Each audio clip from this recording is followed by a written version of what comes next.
할렐루야. 오늘도 복된 주일 살아계신 주님 앞에 예배 자리로 나오신 여러분들을 주님의 이름으로 환영합니다. 오늘도 하나님은 하나님 앞에 참되게 예배하는 자들을 찾으십니다. 저와 여러분들이 그러한 사람들이 되기를 소망합니다. 이 시간 찬양받기 합당하신 주님께 찬양으로 영광 올려드리겠습니다. 자, 기도하고 함께 찬양하도록 하겠습니다. 하나님 감사합니다. 오늘도 복된 주일을 허락하여 주시고 주님 앞에 나와 예배하며 찬송할 수 있는 은혜 주심에 감사합니다. 이 시간 우리의 생각과 마음 같듯이 온전히 하나님만을 향하기를 소망합니다. 주님 한 분만이 홀로 영광 받아 주시고 주님 이 시간 이 예배를 통하여 우리들에게 말씀과 크신 은혜를 다하여 주시옵소서. 감사를 드리며 예수님의 이름으로 기도드립니다. 아멘. 우리 주님의 거룩한 보혈의 공로를 의지하며 이 시간 함께 찬양하도록 하겠습니다. 주의 보좌로 나아갈 때에 주의 보좌로 나아갈 때에 어떻게 나가야 할까? 나를 구원한 주의 십자가 나를 구원한 주의 십자가 그것을 믿으며 가네. 주의 보좌로 나아갈 때에 주의 보좌로 나아갈 때에 나 여전히 부족하다. 나를 부르신 주의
아멘. 할렐루야. 우리를 구원하신 주님께 이 시간 기쁘게 박수치며 찬양하겠습니다.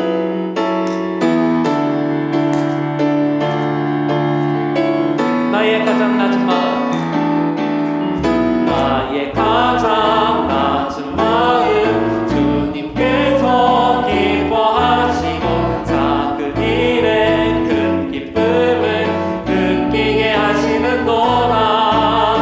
내가 지쳐 무력할 때 주님 내게 힘이 되시고 아름다운 하늘나라 내 맘에 주시는도다. 우리에게 축복하신 하나님 사랑, 낮은 산을 높여주시고 아름다운 하늘나라 허락하시고 내 모든 것 예비하시네. 찬양함의 기쁨을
되심을 고백합니다. 아멘.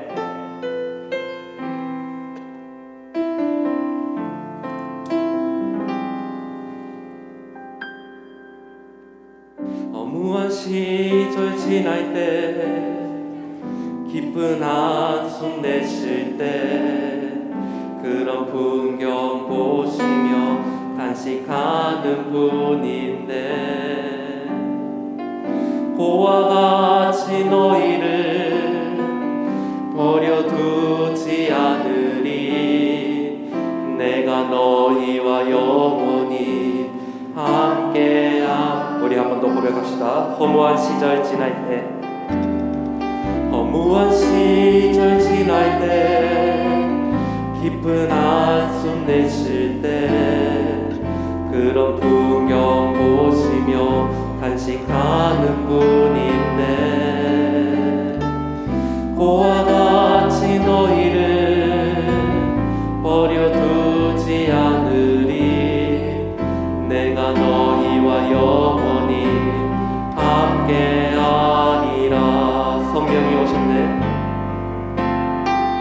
성령이 오셨네. 성령이 오셨네. 내 주에 보내신 성령이 오셨네. 우리 인생 가운데 친히 찾아오셔서 그 나라 꿈꾸게 하시네. 억눌린 자 갇힌 자, 억눌린 자 갇힌 자, 자유함이 없는 자, 피난처가 되시는 성령님 계시네. 주의 영이 계신 곳에 참 자유가 있다네. 진리의 영이신 성령. 우리 한 번 더 자리에 일어나서 고백하겠습니다. 억눌린 자 갇힌 자, 억눌린 자 갇힌 자, 자유함이 없는 자, 피난처가 되시는 성령님 계시네. 주의 영이 계신 곳에 참 자유가 있다네. 진리의 영이신 성령이 오셨네. 성령이 오셨네. 성령이 오셨네. 성령이 오셨네. 내 주에 보내신 성령이 오셨네. 우리 인생 가운데 친히 찾아오셔서 그 나라 꿈꾸게 하. 우리 이 절 한 번 더 고백하겠습니다. 억눌린 자 갇힌 자, 억눌린 자 갇힌 자, 자유함이 없는 자, 피난처가 되시는 성령님 계시네. 주의 영이 계신 곳에, 주의 영이 계신 곳에 참 자유가 있다네. 진리의 영이신 성령이 오셨네. 성령이 오셨네. 성령이 오셨네. 성령이 오셨네. 성령이 오셨네. 내 주에 보내신 성령이 오셨네. 우리 인생 가운데 친히 찾아오셔서 그 나라 꿈꾸게 하. 성령이 오셨네. 성령이 오셨네. 성령이 오셨네. 성령이 오셨네. 내 주에 보내신 성령이 오셨네. 우리 인생 가운데 친히 찾아오셔서 그 나라 꿈꾸게 하시네.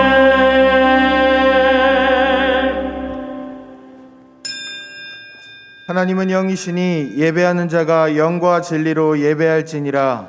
아멘.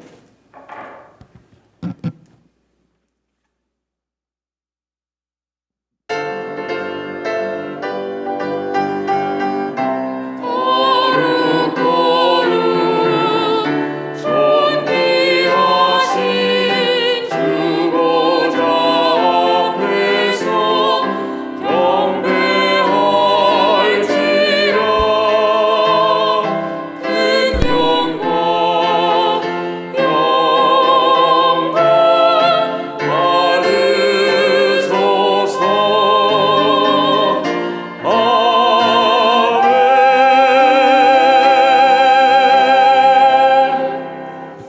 신앙 고백합니다.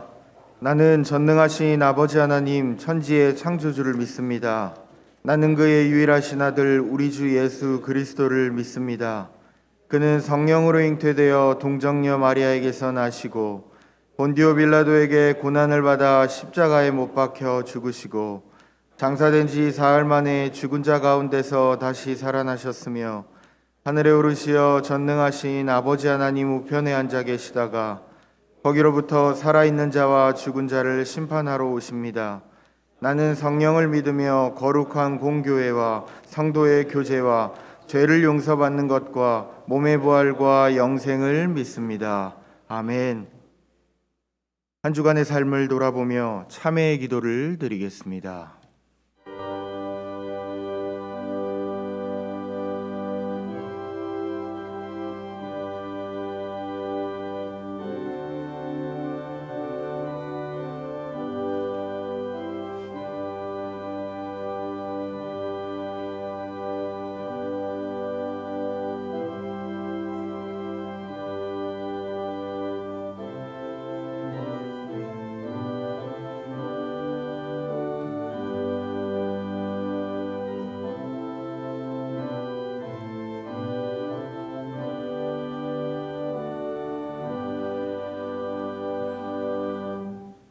우리는 그리스도 안에서 그의 은혜의 풍성함을 따라 그의 피로 말미암아 속량 곧 되사함을 받았느니라. 아멘.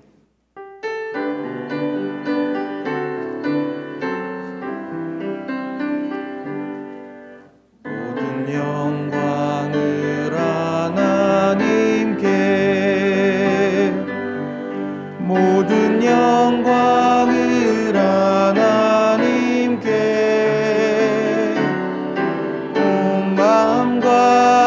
다해 주사 모합니다. 모든 영광을 하나님께.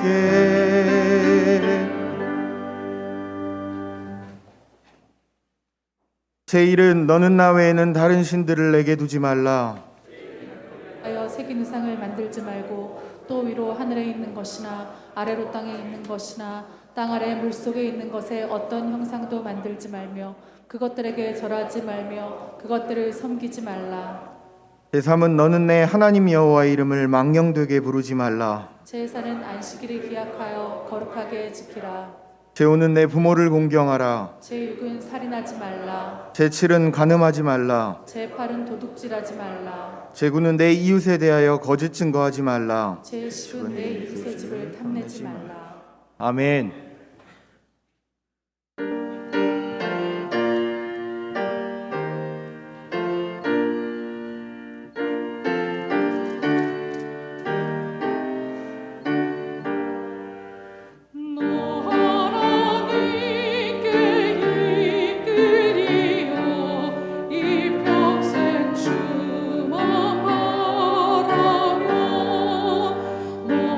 어려울 때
사랑과 자비가 많으신 하나님 아버지, 이 시간 저희들 머리 숙여 진실한 마음으로 하나님께 감사 기도드립니다. 어지러운 세상 가운데서 지켜주시고 또 하나님께서 가장 좋아하시는 예배를 드리게 하여 주심을 진심으로 감사드리옵나이다. 하나님 아버지, 세상은 혼탁하고 힘들고 또 우리를 올가매는 것들이 많지만 우리는 하나님만 의지하고 이 자리에 나왔습니다. 하나님 축복하여 주시옵소서. 하나님 아버지, 또한 이 시간 우리들 머리 숙여 하나님께 회개 기도하오니 하나님 용서하여 주시옵소서. 하나님의 말씀을 수없이 많이 읽고 많이 들었지만 부족했습니다. 사람의 본능과 욕망을 이기지 못하고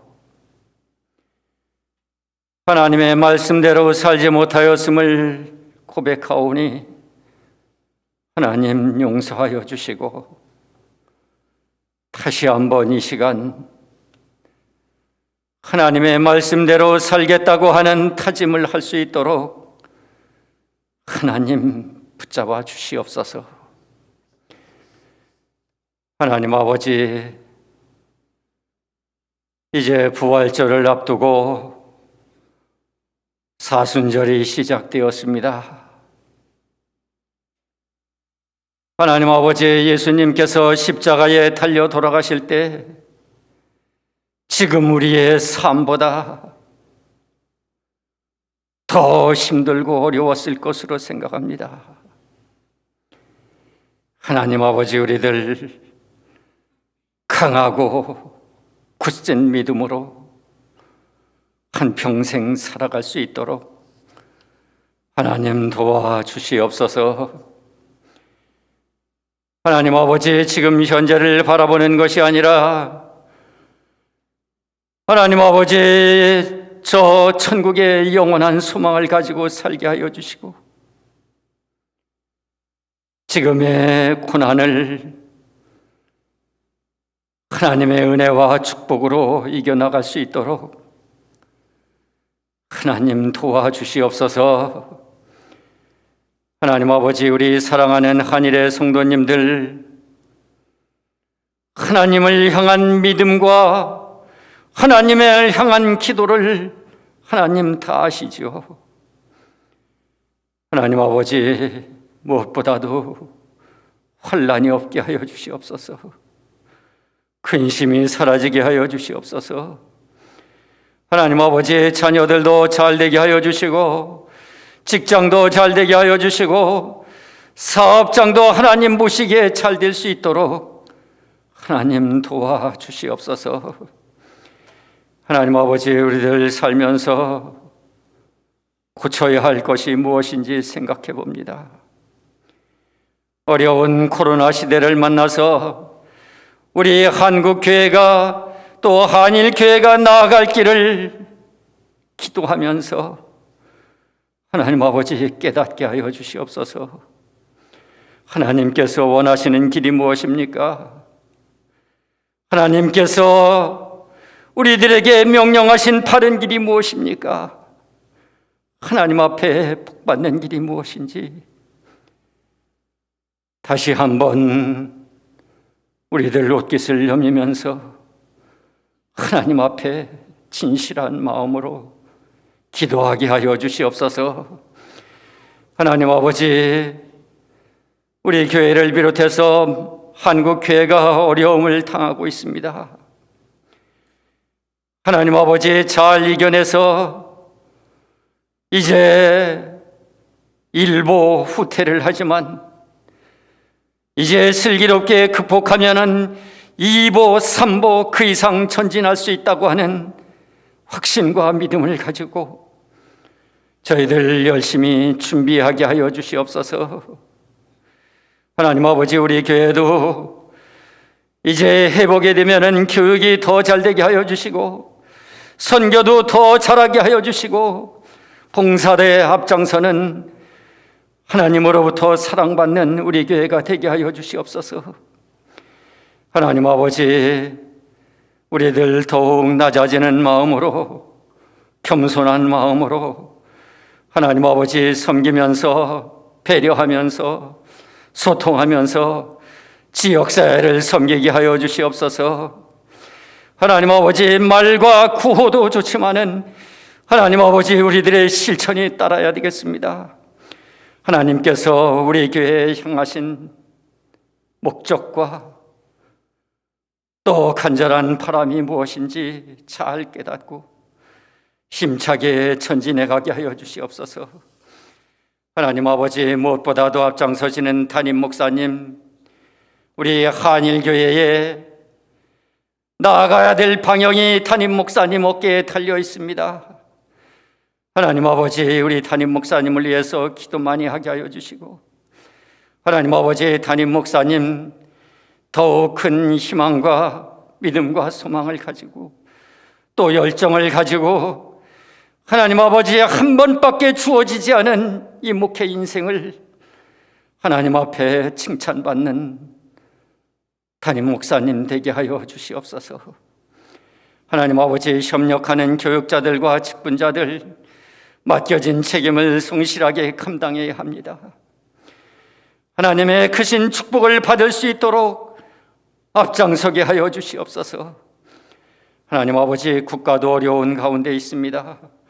경제가 잘 되게 하여 주시고 정치가 안정이 되게 하여 주시고 사회의 갈등과 분열이 없는 가운데 정말 성장하고 성숙하는 이름 높은 대한민국이 되게 하여 주시옵소서. 하나님 아버지, 목사님 설교 말씀을 통해서 저희들 큰 은혜 받게 하여 주시고 생활 속에 열매를 맺어서 하나님께 영광 돌리게 하여 주시옵소서. 하나님 아버지, 예배를 위해서 수고한 안내 그리고 준비 찬양 그리고 시온 찬양대 하나님 기억하여 주시어서 1000배로 만배로 수고를 갚아 주시옵소서. 모든 말씀 예수님의 이름으로 기도드렸사옵나이다.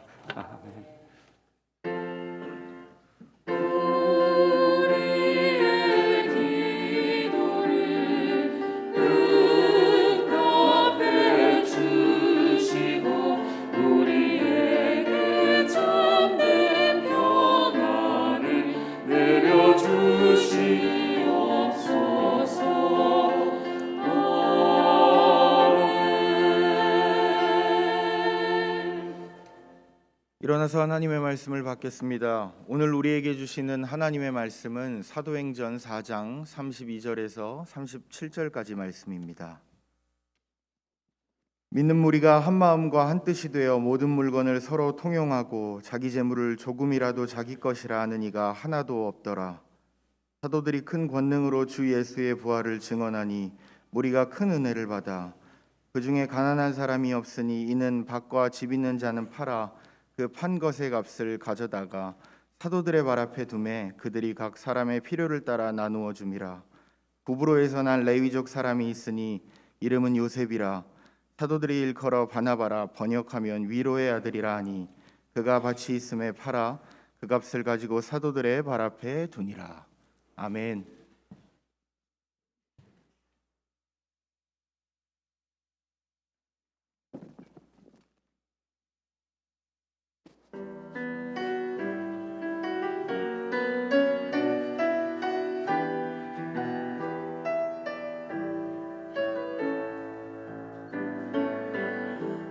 나의 일생 사는 동안 주 예수만 따라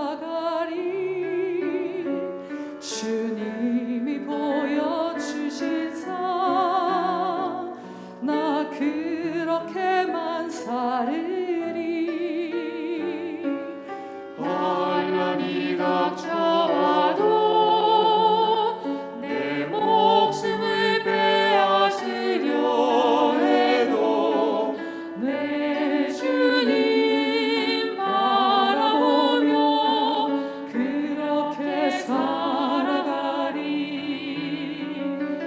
내게 주신 사명 모두 마치는 그날까지 멈추지 않으리, 쉬지도 않으리, 내 생명도 아끼지 않으리.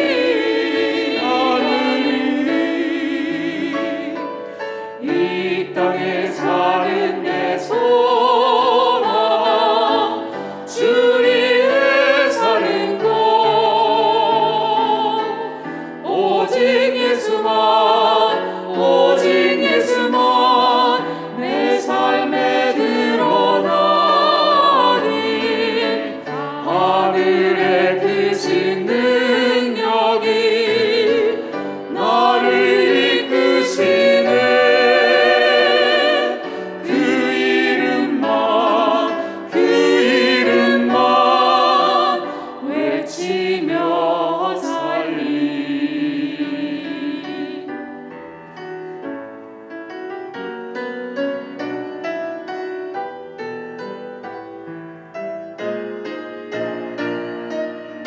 환난이 닥쳐와도 내 목숨을 빼앗으려 해도 내 주님 바라보며 그렇게 살아가리. 내게 주신 사명 모두 마치는 그날까지 멈추지 않으리, 쉬지도 않으리, 내 생명도 아끼지 않으리.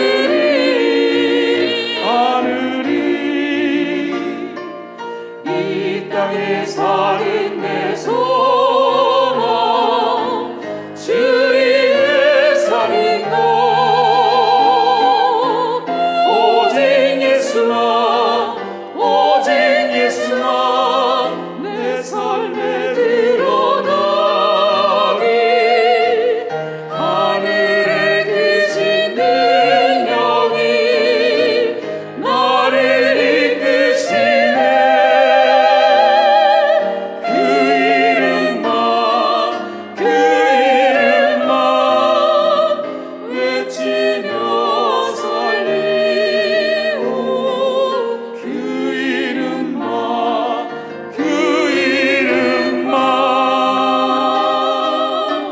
외치며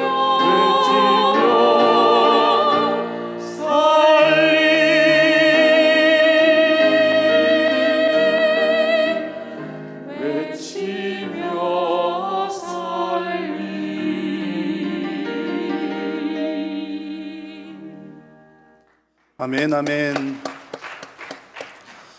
오늘 이 귀한 찬양의 고백이 저와 여러분들의 고백이 되기를 바랍니다.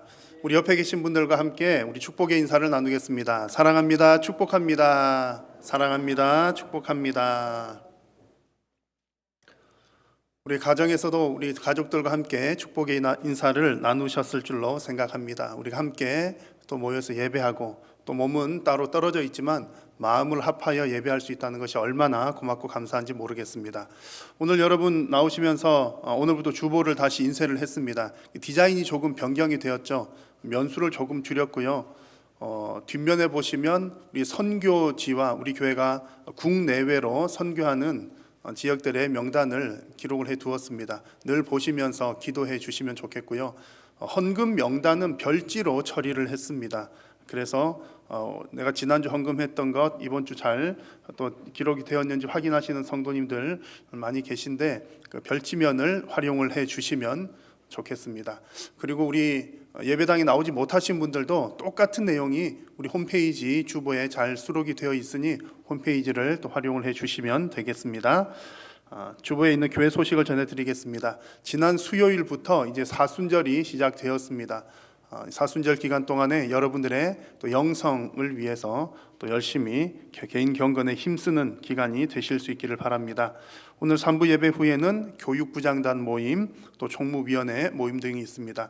사역을 위한 모임들은 이제 필수적인 모임들은 감당을 하시되 또 방역 수칙을 잘 지켜서 진행하시면 좋겠습니다. 주보 별지면에 보시면 상반기 작은 목자 훈련원 과목 안내가 기록이 되어 있습니다. 우리 교회는 이제 봄과 가을로 작은 목자 훈련원 통해서 소그룹 성경 공부를 진행을 하고 있고요.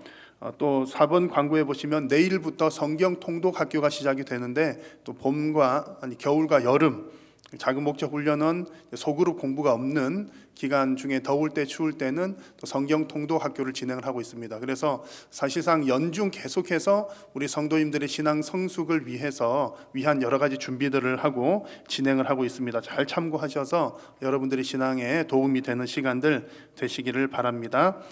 상반기 장학금 신청은 다음 주일까지라는 것 꼭 잘 기억해 주시기 바랍니다. 부임 인사를 하도록 하겠습니다. 우리 영아부에 새로운 전도사님 부임하였습니다. 앞에 잠깐 나와 주시고요. 우리 영아부를 담당하게 될 안상미 전도사님이고, 우리 또 영아부를 담당했던 최준혁 전도사님은 초등 2부로 부서를 옮기게 되었습니다. 많이 기도해 주시고 또 협력해 주시기 바랍니다. 전도사님 인사하겠습니다.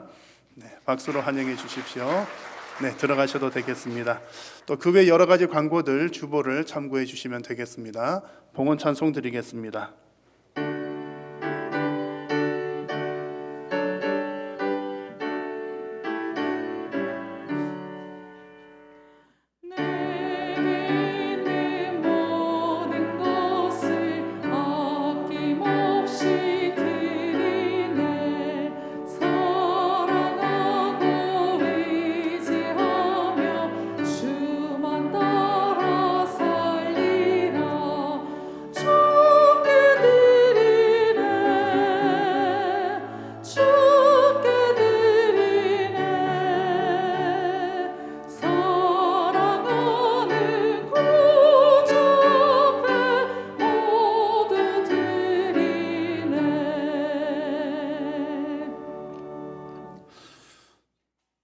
영과 진리로 예배하는 자들을 찾으시는 살아계신 우리 하나님, 오늘도 우리가 드리는 예배가 하나님께서 기뻐 받으시는 영과 진리로 드리는 예배가 되게 하여 주옵소서.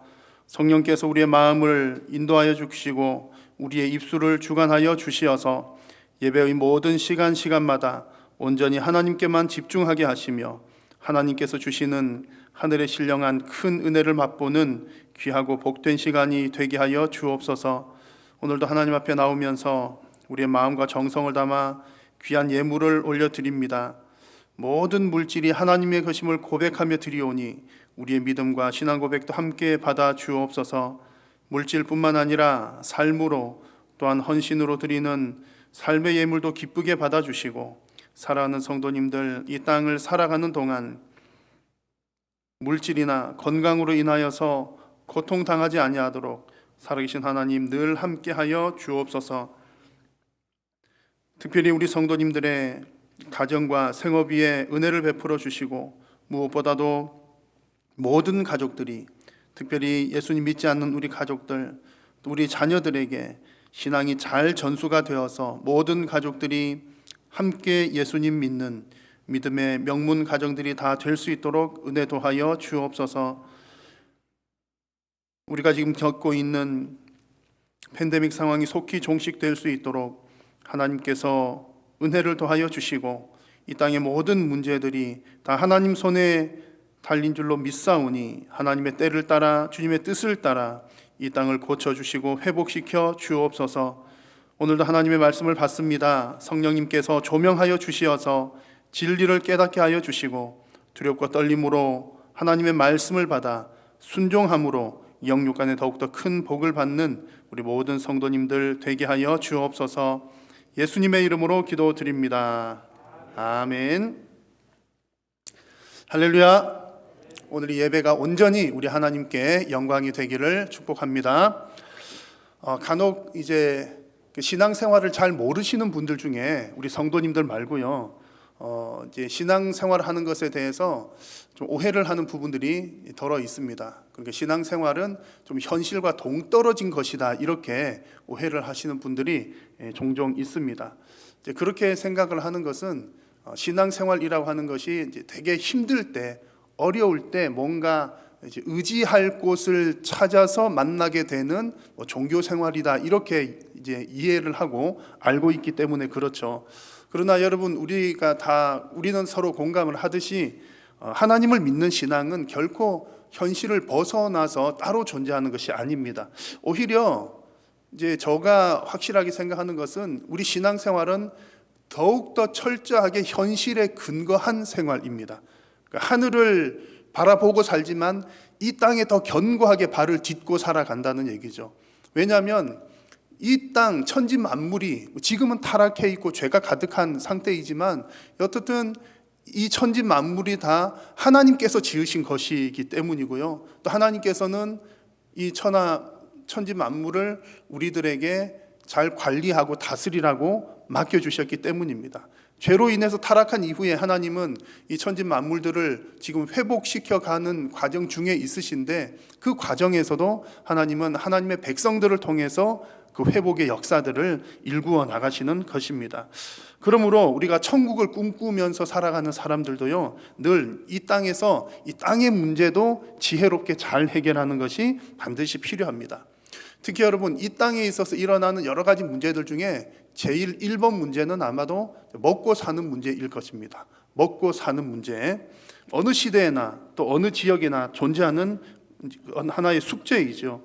하나님의 백성들도 그 먹고 사는 문제, 이 먹고 사는 문제를 두 글자로 표현을 하면 경제라고 할 수 있습니다. 이 경제 문제도 하나님의 뜻대로 풀어나가야 하는 겁니다.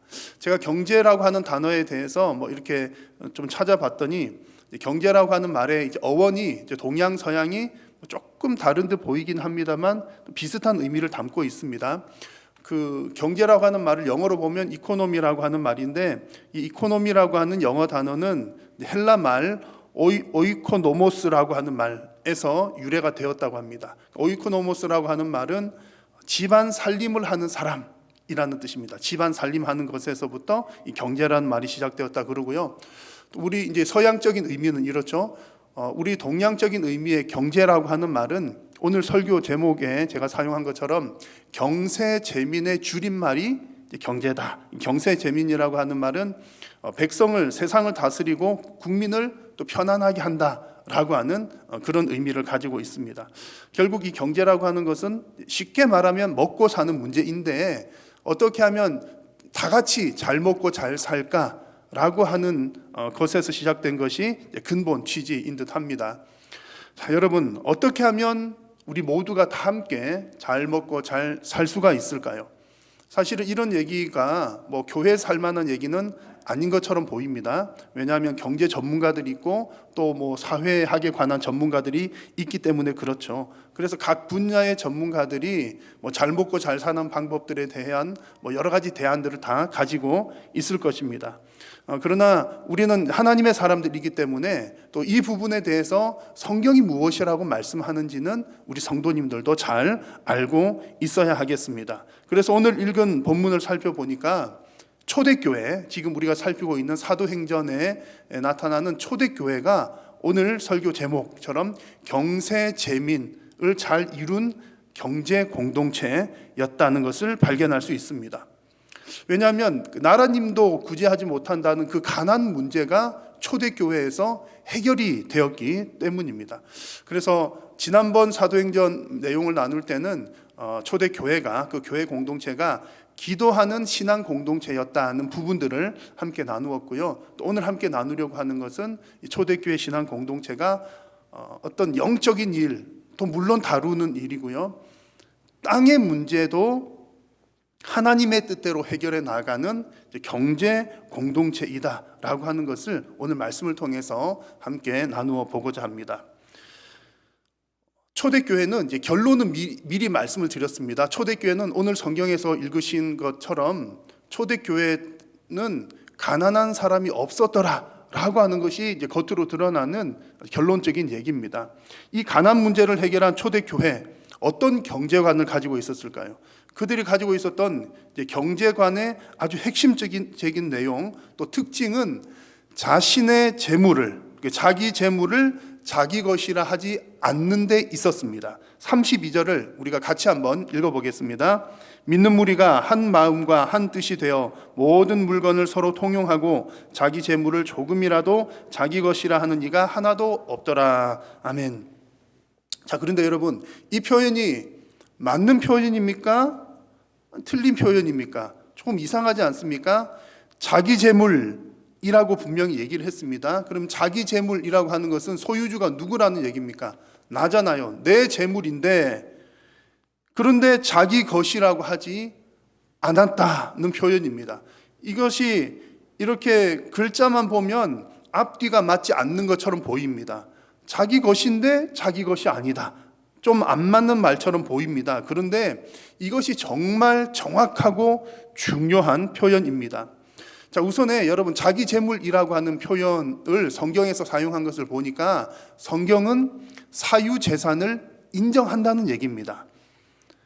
성경에서 주장을 하고 말씀하는 것은 공산주의를 말하는 것이 아니라는 얘기죠. 그래서 오늘 이 본문을 근거로 해서 성경은 공산주의를 지지한다, 뭐 이렇게 말씀하는 분들도 더러 있습니다만, 성경에는 이제 그런 부분도 있고 또 그렇지 않은 부분도 있고 여러 가지들이 다 이렇게 포함이 되어 있습니다. 그런데 분명한 것은 성경은 사유재산을 인정한다. 구약 시대의 여러 가지 이야기들을 봐도 그렇습니다. 자, 분명히 사유재산을 인정한다는 것이고요. 그런데 왜 초대교회 성도들은 분명히 내 것인데 내 것이 아니라 이렇게 얘기합니까? 여기에 아주 중요한 포인트가 있습니다. 모든 물질의 근원적인 주인이 하나님이시다라고 하는 고백인 겁니다. 그럼 나는 이 땅에서 하나님의 것을 위탁받아서 관리하는 청직이라는 얘기죠.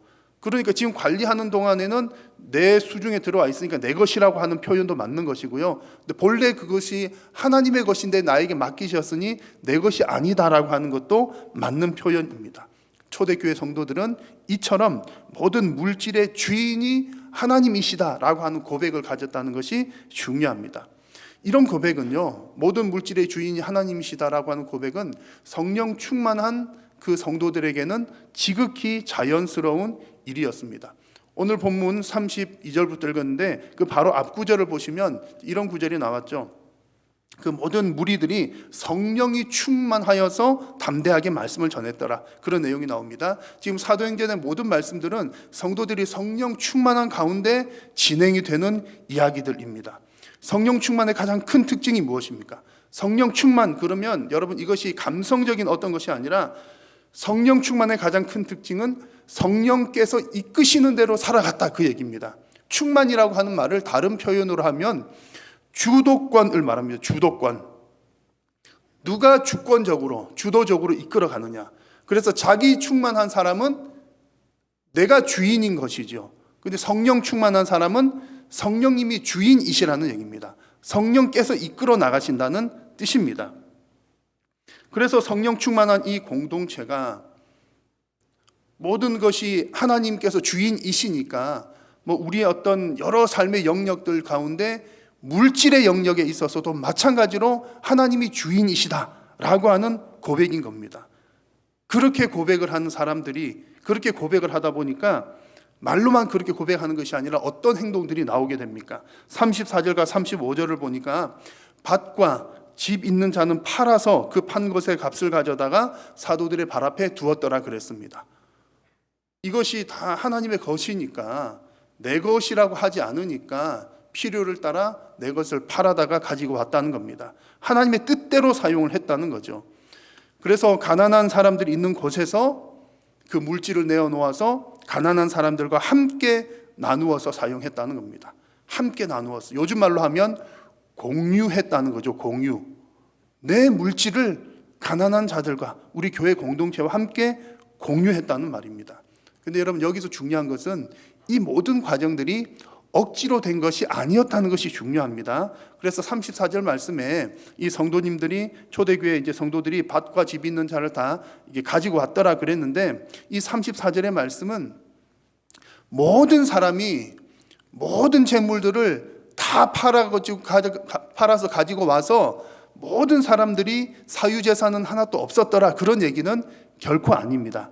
아니라는 것 중요합니다. 그래서 이 원어의 의미를 잘 살펴보면 이 34절의 말씀 속에는 때로라는, 때때로라고 하는 말이 들어가는 것이 맞습니다. 그래서 우리말 성경이라고 하는 성경 번역을 보니까 이 34절을 이따금씩 내 그 재산들을 팔아다가 사도들의 발 앞에 가지고 왔다, 이따금씩이라고 하는 표현이 들어가 있습니다.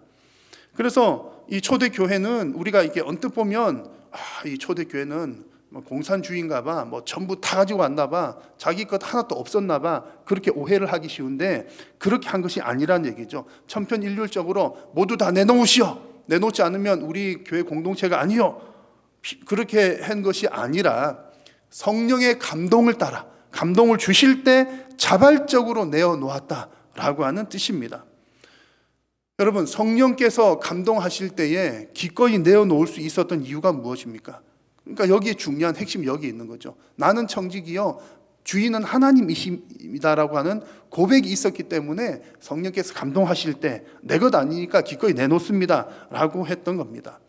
이 구절에서 사도들의 발 앞에 두었다라고 한 표현도 중요한 하나의 표현입니다. 사도들의 발 앞에 두었다는 것은 진짜로 이렇게 발 앞에 두었다라고 하는 그런 의미보다는 사도들의 권위 앞에 두었다라고 하는 뜻입니다. 그러니까 그것을 가져다가 사도들에게 주면 사도들이 알아서 결정하고 집행을 했더라, 그런 얘기입니다.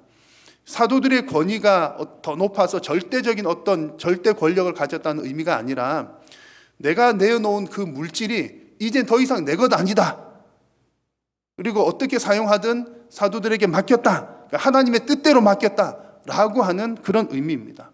만약에 여러분, 내가 내 돈 내어놓았다고 해서 우리가 헌금하는 것도 마찬가지잖아요. 내가 이렇게 헌금했으니까 내 뜻대로 해야지, 교회가 내 뜻대로 사용해야지, 이제 그렇게 하게 되면 사실은 내 것이 아니라고 고백하는 것이 아니라는 얘기입니다.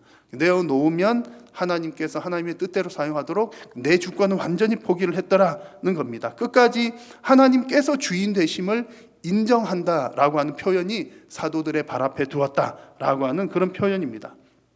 여러분, 우리 초대교회가 정말 하나님의 뜻을 따라 이런 아름다운 모습을 가지셨던 것처럼 성령께서 여러분들에게 감동하실 때에 여러분 내 것이라 하지 아니하고 하나님의 것임을 인정하면서 정말 공유할 수 있는 저와 여러분들이 다 되시기를 축원합니다.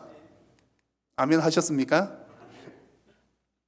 자, 여러분, 이런 신앙 고백은요, 우리 개인만 내 것 공유하고 내 것 내놔야지 하나님 감동하시면 내 것은 내 것이 아니야 이렇게 내놓는다는 것이 아니라 교회도 마찬가지입니다. 우리 한일교회 건물이 있고 땅이 있습니다.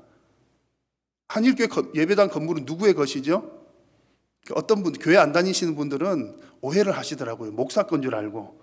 전혀 그렇지 않다는 거 여러분들 잘 아실 겁니다. 그래서 우리 이 건물의 소유주는 우리 고신총회 법인으로 되어 있고요. 서류상으로는 고신총회 법인이 이제 주인이라고 거기에 속해 있습니다. 그렇게 되어 있는 것이고, 우리 공동의회가 그것을 이제 주관하는 또 사실은 또 뭐 한 분야의 주인이기도 하고, 또 담임 목사들은 대표하는 대표자에 불과한 거죠.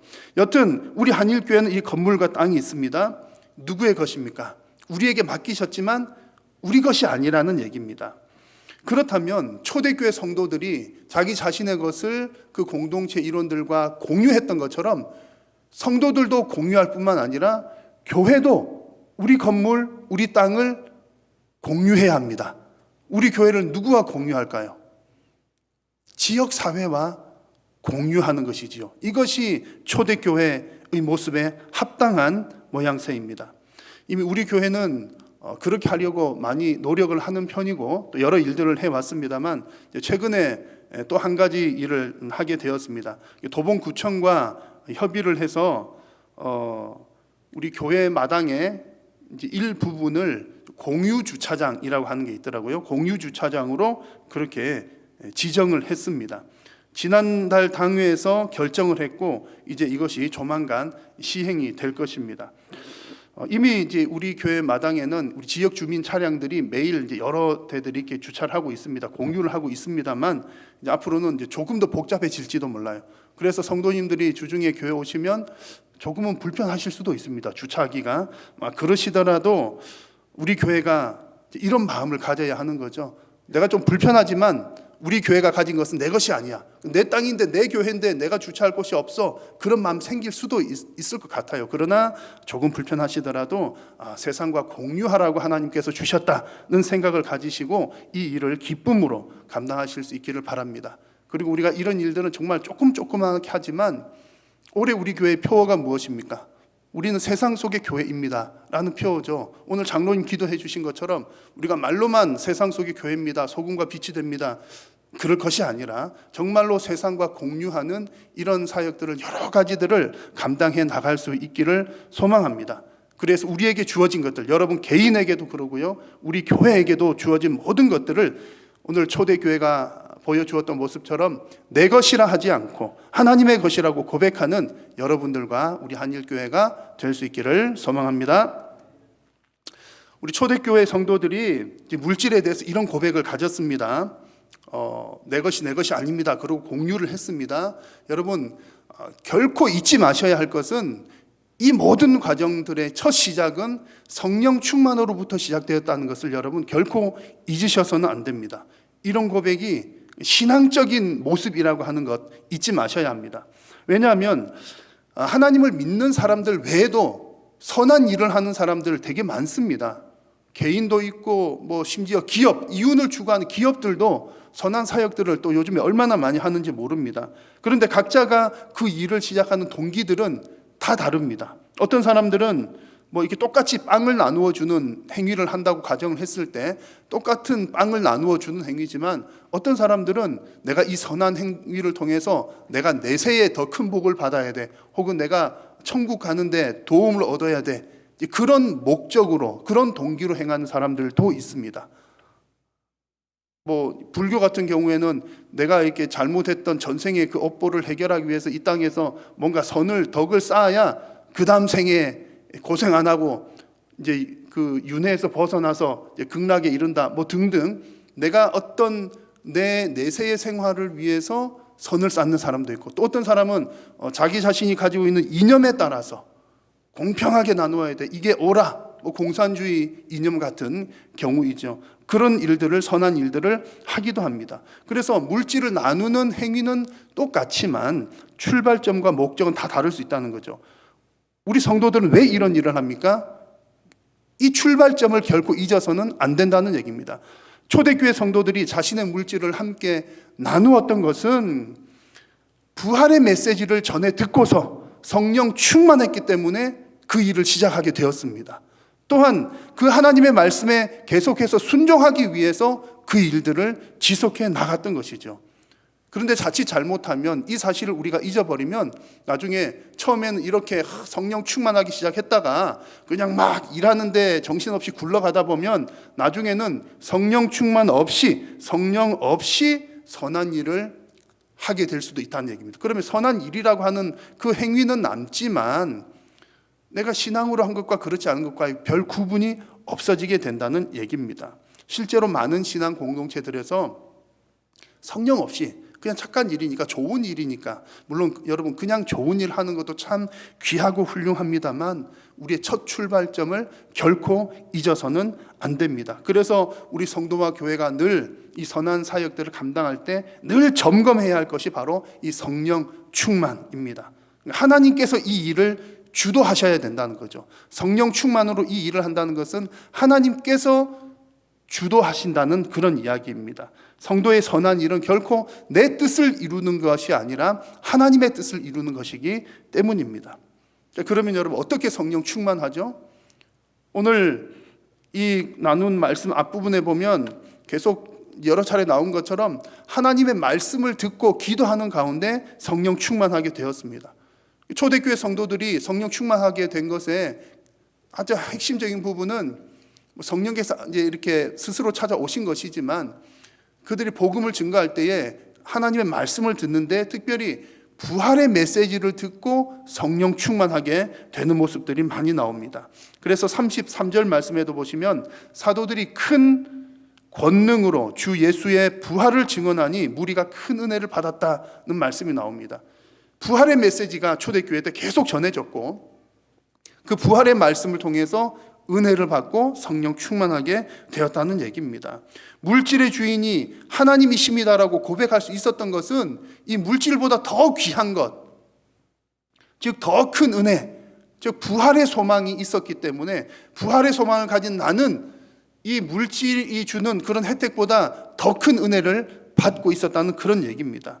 그래서 여러분 이 순서가 바뀌지 않도록 주의해야 됩니다. 우리 신앙인들은요 부활의 신앙을 가지고 성령 충만한 삶을 살아가고 있기 때문에 하나님께서 기뻐하시는 이 선한 일들을 감당하면서 경세 재민의 공동체를 이루었다는 겁니다. 초대교회가 일을 이룬 데는 바로 부활의 말씀을 통한 성령 충만이 있었다는 사실 여러분 꼭 기억하시기를 바랍니다. 자, 여러분들에게 심각한 질문을 하나 드릴게요. 긴장하고 한번 들으십시오. 자, 여러분들은 부활을 믿으십니까? 아멘이신가요? 우리 부활이 있다고 확신하십니까? 아멘입니다. 그런데 제가 이게 왜 심각한 질문이라고 말씀을 드렸을까요? 여러분 스스로에게 한번 이제 생각하시면서 한번 잘 들어보십시오. 부활을 믿으신다면 과연 여러분들의 삶에서 부활의 열매를 어떻게 맺고 계십니까? 뭔가 부활이라고 하는 뿌리가 있으면 그것이 합당한 열매가 크든 작든 어떻든 비춰져야 할 텐데 어떻게 부활의 열매를 맺고 있습니까?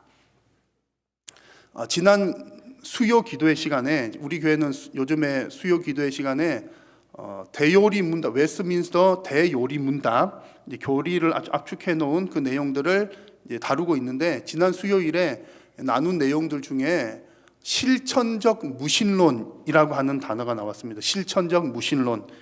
무신론은 무엇인지 잘 아시죠? 무신론은 하나님을 부정하는 겁니다. 하나님이 없다고 믿는 거죠. 그게 무신론입니다. 하나님을 없다고 믿는 사람에게는 영생이 있습니까? 없습니까? 없죠. 천국이 없습니다. 여러분들은 어떠십니까? 하나님 계신다고 믿으십니까? 아멘이시죠? 자, 그런데 실천적 무신론이라고 하는 것이 무섭습니다. 이게 무슨 표현이냐면 실천적 무신론이라고 하는 말은 우리 성도들이 긴장해야 할 단어입니다. 어떤 내용이냐면 하나님을 인정하면서도 하나님 살아계시지, 하나님 천지 창조하셨지, 하나님 좋은 분이지, 사랑하셨지, 하나님이 계신다고 믿으면서도 내 삶으로는 그렇게 살아가지 않는다면, 하나님 없는 것처럼 그냥 살아간다면 그것을 두고 실천적 무신론이라고 표현을 하는 겁니다. 자, 여러분 초대교회 공동체에서 가난한 사람이 없었던 근본적인 이유는 그들에게 부활의 신앙이 있었기 때문입니다. 부활의 신앙으로 성령이 충만하니까 자기 자신이 가지고 있는 것을 다 공유하는데도 전혀 거리낌이 없었던 겁니다. 그러니까 부활 이후에 지금 있는 이 물질은 잠깐 가지고 있는 것이기 때문에 내가 필요한 만큼을 사용하고서도 그 나머지들은 충분히 다 공유해도 아무 문제 없어. 이 부활이 더 소중한 거니까 그런 믿음이 있다 보니까 부활에 합당한 그런 삶을 살아가는 그 모습 중에 하나가 내 것을 내 것이라 하지 않고 공유했다는 데 있는 겁니다. 그런데 만약에 여러분 우리가 말로는 저는 부활을 믿습니다 라고 고백을 하면서도 살아가는 모습 속에서는 마치 부활이 없는 사람처럼, 부활을 안 믿는 사람처럼 살아간다면, 다른 말로 하자면 마치 내가 죽으면 이 땅의 것이 정말 다야, 그 이후로는 나도 모르겠어, 그냥 지금 잘 사는 게 중요하지, 이런 생각만 가지고 살아간다면 실제로는 실천적 무신론이라는 얘기입니다. 여러분 지금 오늘 이 말씀 드리는 것이 우리가 초대교회처럼 여러분 재산 다 내놓으십시오, 하나도 여러분 개인 사유 재산 가지고 있으면 안 됩니다, 그런 얘기 드리는 것 아니라는 것 여러분 잘 아시겠죠? 초대교회에 나타났던 모습과 똑같이 구현되어야 한다는 뜻은 전혀 아닙니다. 초대교회는 독특한 상황이었고 또 그 시대에만 가능했던 부분들이 분명히 있습니다. 공산주의가 되어야 된다 그런 얘기 절대 아닙니다. 그럼에도 불구하고 우리 교회가 지향해야 될 것은 분명하다는 얘기입니다. 부활을 믿는다면 적어도 그 부활에 합당한 크든 작든 그 열매가 반드시 비추어져야 한다는 얘기입니다. 왜냐하면 열매를 보고서 그 나무를 알기 때문입니다. 지난 1월 달에, 바로 지난달이죠, 우리 교단에 속한 SFC 출판국에서 코로나 시대 청소년 신앙 리포트라는 책을 출간을 했습니다. 책을 이제 대략 살펴보니까 이 지금 팬데믹 상황 속이잖아요. 이 팬데믹 상황 중에서 우리 청소년들을 어떻게 정말 잘 말씀으로 양육해야 될까, 그 방향성을 찾기 위해서 설문조사한 내용을 토대로 기록한 설문조사에 관한 리포트 같은 내용입니다. 그래서 작년 10월쯤 해서 전국에 있는 우리 학생들 약 1,800명 정도 대상으로 조사를 했더라고요. 그렇게 해서 한 쭉 내용들 중에 보면 이런 내용이 하나 있었습니다. 청소년들이 신앙생활을 하면서 청소년, 너가 가장 크게 너의 신앙에 영향을 준 사람이 누구냐는 질문이 있었습니다. 여러분, 우리 청소년들에게 신앙적인 영향을 끼친 1번은 누구일까요? 1번 목사, 2번 교사, 3번 부모. 몇 번이라고 생각하십니까? 1등이 부모인 거예요. 부모. 몇 퍼센트가 나왔냐면 38.7%. 38.7%가 부모가 가장 영향력이 있다라고 대답을 했습니다. 이 설문 결과는요, 이번에만 이렇게 나온 게 아니고 그 과거에도 주로 이런 내용들이 쭉 있어 왔습니다. 그러면 거의 항상 부모가 제일 영향력이 컸다라고 답변이 나왔습니다. 일반적으로 생각하면 목사가 성경을 설교를 하고 또 주일학교 교사가 성경을 분반 공부 시간에 가르치니까 내 신앙이 자라는 것의 영향은 목사님이거나 선생님일 것 같은데, 설문조사를 해보니까 그 수치상으로 볼 때에 목사와 교사는 약 14% 정도, 그러니까 부모가 끼치는 영향력이 수치상으로만 봐도 2배가 더 넘더라는 얘기입니다. 여러분, 왜 이런 결과가 나왔을까요? 곰곰이 제가 생각을 해보니까 왜 애들이 부모한테 더 영향을 받을까? 그러면 목사와 부모는 차이점이 뭐가 있을까를 생각해 보니까 애들이 누구를 더 많이 봅니까? 부모를 가까이서 늘 보잖아요. 부모의 삶을 보는 거예요. 목사의 삶을, 교사의 삶을 보기는 어렵거든요. 부모의 삶을 보는 겁니다. 그러니까 삶을 보면서 예수 믿는 사람들은 저렇게 사는구나, 천국을 믿는 사람들은 저렇게 사는구나, 부활을 믿는 사람은 저렇게 사는구나 라고 들어서 깨닫는 것보다 삶을 보면서 깨닫는 것이 영향이 더 크더라는 얘기입니다. 여러분, 이 얘기를 드리는 이유는요, 우리 믿음이 잘 없는 사람은 이렇게 물론 정말 정확하고 바른 믿음은 하나님 말씀을 통해서 깨우쳐지기는 합니다만, 어렴풋한 믿음이 처음 이렇게 솟아오르기 시작하는 것은 봐야 합니다. 아직 하나님을 알지 못하는 세상 사람들 어떻게 하나님을 볼까요? 지나가다가 하늘을 보고 하나님을 만납니까? 사도 바울처럼 아주 특별한 경우는 있을 수가 있겠지만 대부분의 세상 사람들은 교회와 성도를 통해서 하나님을 보는 겁니다. 마치 자식들이 부모를 통해서 하나님을 보는 것처럼 세상은 교회와 성도를 통해서 하나님을 봅니다. 그러면 우리가 어떻게 살아야 할지 답이 나오잖아요. 만약 우리가 세상 사람들하고 똑같이 이 땅에만 소망을 두고 살아간다면 과연 그들이 우리를 통해서 하나님을 볼 수가 있겠습니까? 우리가 부활을 믿고 천국의 소망을 둔 사람으로 살아간다면 세상은 우리 교회와 성도를 통해서 하나님을 보게 될 줄로 믿습니다. 초대교회가 그렇게 살았다는 얘기죠. 그렇게 살았더니 이 초대교회에서 이미 결론을 말씀드린 것처럼 초대교회가 그렇게 살았더니 부활에 대한 말씀을 듣고 또 부활에 대한 소망을 가지고 성령 충만하게 살다 보니까 물질이 내게 내 거 아니야 라고 하면서 이렇게 공유하면서 살았죠. 그랬더니 너무 좋은 열매가 맺히는 거예요.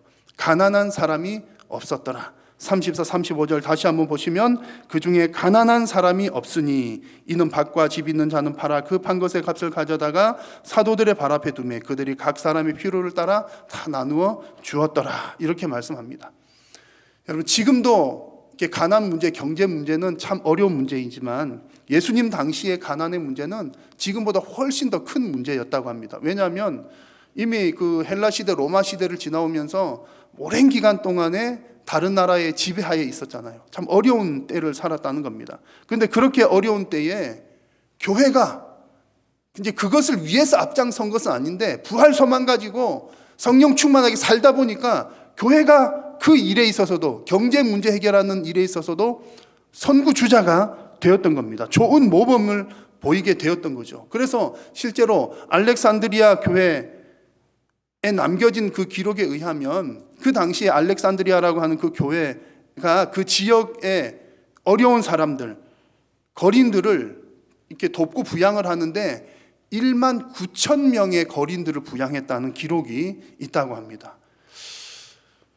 알렉산드리아에 있는 교회가 얼마나 규모가 되는지는 제가 확인을 못했습니다만 대략 봐도 어마어마하게 지역사회에 영향을 끼쳤다는 얘기죠. 지금도 이런 사역들을 감당하는 교회들이 꽤 많이 있습니다. 뉴욕에서 특히 팀 켈러라고 하는 목사님을 중심으로 한 그런 사역들, 지역 속에서, 도시 속에서 그 도시를 살리는 사명을 가지고 사역하는 교회들이 있습니다. 여러분, 우리 한일교회가 그렇게 되기를 간절히 소망합니다. 우리 한일교회도 우리 교회 안에서부터 정말 우리가 내 것이 아니라고 하는 그 부활의 신앙을 가진 그런 고백으로 우리 교회 안에서 서로 공유함으로 우리 교회 안에서부터 가난한 사람이 없어지기를 소망합니다. 또한 우리 교회가 우리가 속한 이 도봉구 이 지역 가운데에서 이 지역을 섬기는 일에 가장 앞장서는 교회가 되기를 소망합니다. 그래서 우리 한일 교회 때문에 이 지역이 변화되었더라, 그런 소식이 오갈 수 있기를 간절히 소망을 해봅니다. 우리의 힘으로 감당을 하는 것이 아니라 오직 부활의 능력으로 이 일을 감당을 해야 합니다. 나에게 능력이 있지 않고 오직 하나님의 말씀에 능력이 있기 때문입니다. 여러분, 우리 성도가 부활을 믿는 것, 이것은 세상과 별개의 문제가 아니라 땅의 문제를 해결하는 데 있어서 가장 근원이 되는 힘의 원천이 되는 줄로 믿습니다. 올바른 우리의 부활의 신앙이 이 땅을 고치게 되어 있습니다. 그래서 우리 성도님들이 자주 그런 표현들 쓰잖아요. 초대교회로 돌아가자.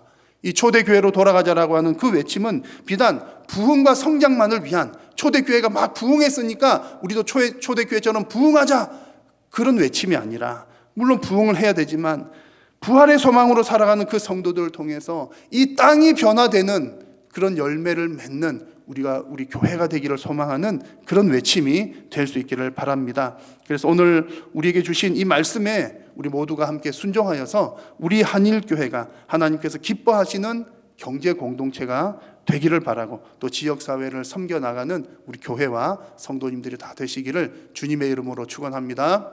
기도하겠습니다. 살아계신 우리 하나님, 초대교회의 모습을 통하여 우리 한일교회에 하나님의 뜻을 말씀하여 주심을 감사합니다. 우리가 기도하는 영적인 공동체일 뿐만 아니라 또한 하나님 성령 충 부활의 신앙으로 살아가는 부활의 공동체, 신앙의 공동체로서 또 이 땅을 변화시키는 경세 재민의 공동체로 서게 하여 주옵소서.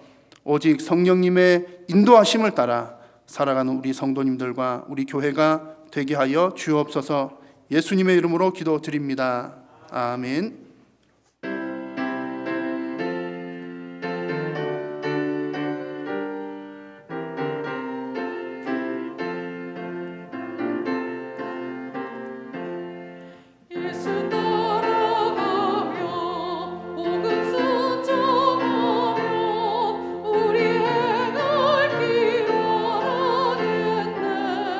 주를 의지하며 순종하는 자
여호와는 내게 복을 주시고 너를 지키시기를 원하며 여호와는 그의 얼굴을 내게 비추사 은혜 베푸시기를 원하며 여호와는 그 얼굴을 내게로 향하여 드사 평강 주시기를 원하노라.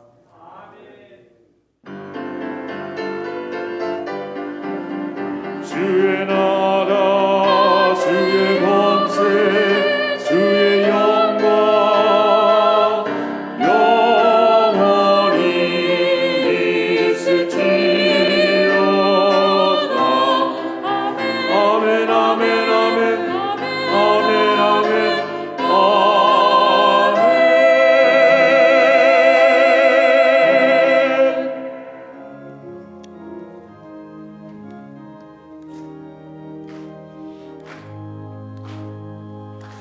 살아계신 주 나의 참된 소망 걱정이신 저녁에 사랑의 주 내 갈 길이 너니 내 모든 삶의 기쁨 내 충만하네. 예배를 마쳤습니다. 한 주간도 주 안에서 평안하십시오.